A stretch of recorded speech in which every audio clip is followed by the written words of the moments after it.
I really wanted to make a statement artistically.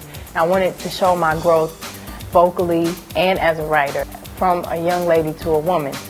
And I think I accomplished that. And it's really amazing how different the songs are, but it still sounds like one album. Finally, in March 2003, Farrah Franklin emerged to prove that for one former member of Destiny's Child at least, there was to be life after her hectic but brief career aboard the Destiny mothership. Farrah announced a solo album later in the year. Meanwhile, Beyoncé, Kelly and Michelle continued with their solo projects and seemed to be able to have their cake and eat it.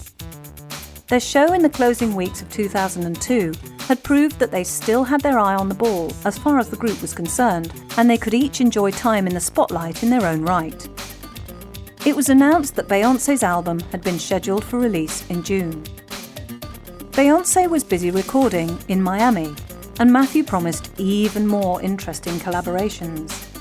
One of these was to be with reggae star Sean Paul, who'd recorded his contribution for the song Baby Boy. Further visits to the studio to work with the world's foremost R&B diva had been scheduled by the Neptunes, P. Diddy and Jay-Z. It also emerged that Beyoncé was planning to record with Aretha Franklin for the great singer's forthcoming studio album. Aretha's classic track, Respect, had set the template for the social concerns echoed in many of Destiny's Child's better songs. Once again, it seemed that there was no end to the possibilities open to Beyoncé to record with her heroes and musical mentors. Aretha is certainly amongst soul music's most vital female icons, and this would provide Beyoncé with a chance to record with one of black music's truly great performers. In March, Destiny's Child came together again to record a song called I Know for the soundtrack of The Fighting Temptations. The track had originally been slotted for inclusion on Beyoncé's album, but she felt it was better suited to the group. Consequently, it became the first new Destiny's Child recording to be released in almost 2 years. In interviews, the girls were upbeat about the future. They all agreed that the opportunity to pursue solo endeavours had allowed them to grow and mature. They confirmed once again there were no plans to split. There were hints that the new Destiny's Child album had been scheduled for release in July 2004. Meanwhile, Michelle announced that she'd landed a part in a Broadway play, Aida. And then, just to confuse the issue even more, Matthew was quoted as confirming what many people had suspected all along.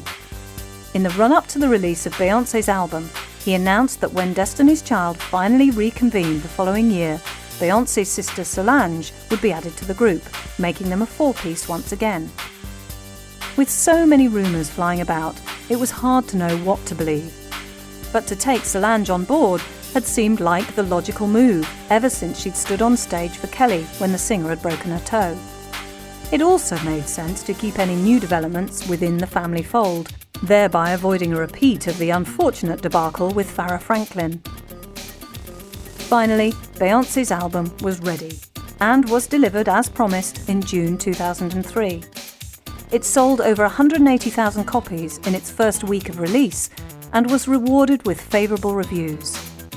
Yet, by July, it had been knocked from its #1 spot in America by a new offering from Ashanti, whose solo work away from Murder Inc. had established her as one of the hottest properties on the R&B scene.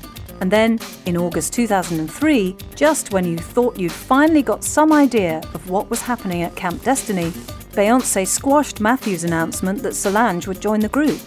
According to her, it was just a rumour, and an ill-founded one at that. With her LP, Solo Star, and a movie role in the offing, Solange was doing fine on her own. So that was that.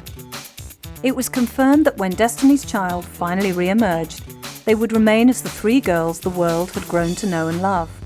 The same, but different, as the intervening years between Survivor and whatever would come next had seen so much activity from the three members that it would be strange if they hadn't changed. Quite what those changes would be was open to speculation. Only time would tell.